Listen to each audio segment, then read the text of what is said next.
content. Between 1985 and 1986, the Honolulu Strangler killed 5 different women in the state, and he's the second known serial killer in the state completely. This crime was never solved.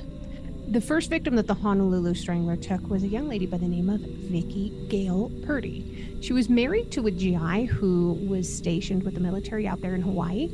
He was an Army helicopter pilot, so that's pretty cool. She left her house to go clubbing with some friends, but she never showed up, and her friends were, kind of worried about her. So Vicki was last seen by the taxi cab driver who took her to Shorebird Hotel at midnight. Apparently, she went there to go and get her car, but her car was later found in the hotel parking lot, and she wasn't. The next morning, her body was found in an embankment at a lagoon. She was wearing her yellow jumpsuit. Her hands were tied behind her back. She had been raped, and she had been strangled. Her husband told the police that he suspected her death to be associated with her job, where she was working at a video rental store that handled some X-rated things. I don't know how else you say that on YouTube without getting kicked off. Where 2 other women had been stabbed to death 1 year earlier. The Honolulu Strangler's second victim was Regina Sakamoto. She was 17 years old and still in high school. She missed her bus to go to school on January 14th, 1986, and she was last heard from at 7:15 in the morning when she called her boyfriend to tell him that she was going to be late. On January 15th, her body was found in a lagoon where she was wearing a blue tank top and white sweatshirt, but her lower body was not wearing anything at all. Her hands, of course, were tied behind her back, and she had been raped and strangled. She was planning on attending a Hawaii Pacific University in the fall, and that's just absolutely heartbreaking for the family. The third victim taken down by the Honolulu Strangler was a young lady by the name of Denise Hughes. She was 21, a secretary for a phone company, and she commuted by bus. She was active in her church, too. She didn't show up for work on January 30th, and she was found dead in a stream by 3 young fishermen on February 1st. Her body by then was already decomposing, of course. She was dressed in a blue dress and also wrapped in a blue tarp and with her hands bound behind her. This third body made the Honolulu police finally put together a serial killer task force that was established on February 5th. Now, the fourth victim of the Honolulu Strangler was Louise Medeiros. She was 25. She lived in Waipahu, but she had gone to Kauai to meet her family because of the death of her own mother. She took a late flight back to Oahu on March 26th and told her family she was going to get a bus home from the airport. She got off the airplane and poof, she vanished. She completely disappeared.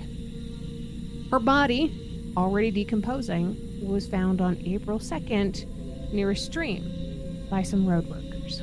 She was wearing her blouse, but her body on the lower half, again, completely undressed. Her hands, of course, were bound behind her back.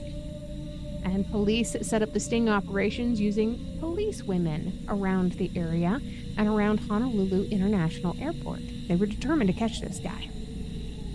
The fifth and last confirmed victim, and I'll explain that in a moment, was Linda Pesci. She was the fifth and last victim as far as we know. She was 36 years old, and according to her roommate, she left home on the morning of April 29th, and she was expected to be home late that evening because she had a pre-scheduled work meeting. But the next morning, after being told that she had not shown up for work and that her car was parked on the side of the road, her roommate reported her missing. A man named Howard Gay told police a psychic told him that her body could be located at Sand Island. On May 3rd, he took the police to that exact location only to find absolutely nothing there. Police then searched the entire island and found her body. She was nude completely. Her hands were tied behind her back. The Honolulu Police Department had established that there was a serial killer, and they put together a 27-person serial killer task force with the help from the FBI and the Green River Task Force. You know, the guys that caught the Green River Killer. I'll cover that in a future video. The killer's profile was that of an opportunist who tended to attack women who were vulnerable, like women at bus stops. He was not one who stalked his victims. He also probably lived or worked in the area of the attacks. So the police set up a bunch of roadblocks about the time that Miss Pesci's murder took place, and they went to question frequent commuters through that area. Witnesses came forward saying that they had seen a light-colored van and a Caucasian or mixed-race man with her car. Following the discovery of her body, police arrested Howard Gay on May 9th as the primary suspect. Yeah, that guy that took them to the island? Yeah, a lot of serial killers and a lot of killers in general will try to insert themselves into the cases. They want to know what's going on. So the suspect's ex-wife and girlfriend both had described him as a smooth talker. They also provided a potentially incriminating fetish clue, as both of them told the police that they had engaged in bondage activity, allowing him to tie them up, and they would have relations with their hands tied behind their back. His girlfriend said that on nights after they had fought, he would leave the house, and those were the same nights when the murders had occurred. The suspect lived at Ewa Beach, and he worked as a mechanic at one of the air freight carriers along Laguna Drive, so that would leave him really close to the airport. Between 8 p.m. and 3 a.m., he was interrogated, he failed a polygraph test, and was eventually released.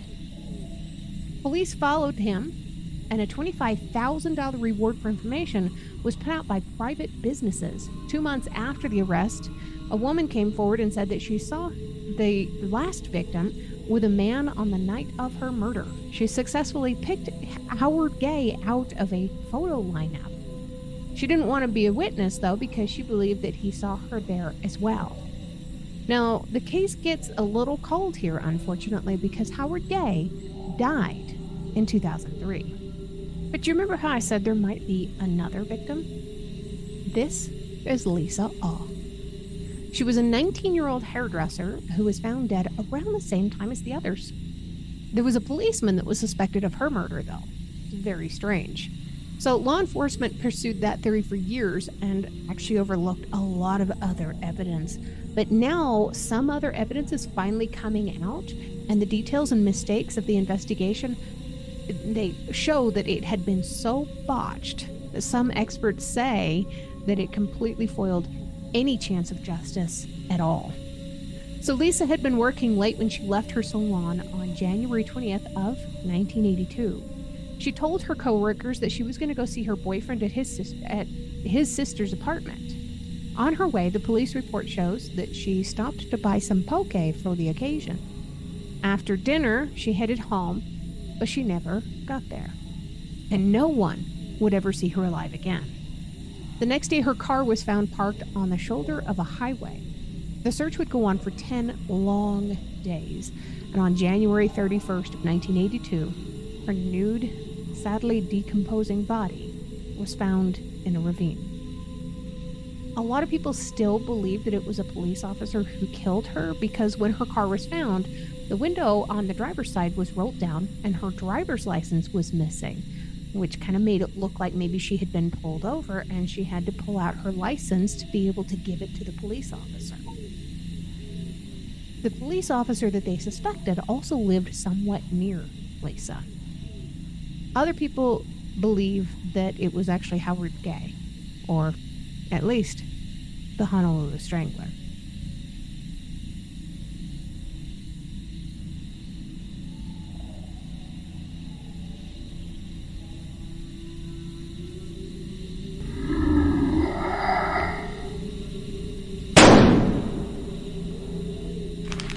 If you're a fan of dark history, don't forget to like and subscribe for more.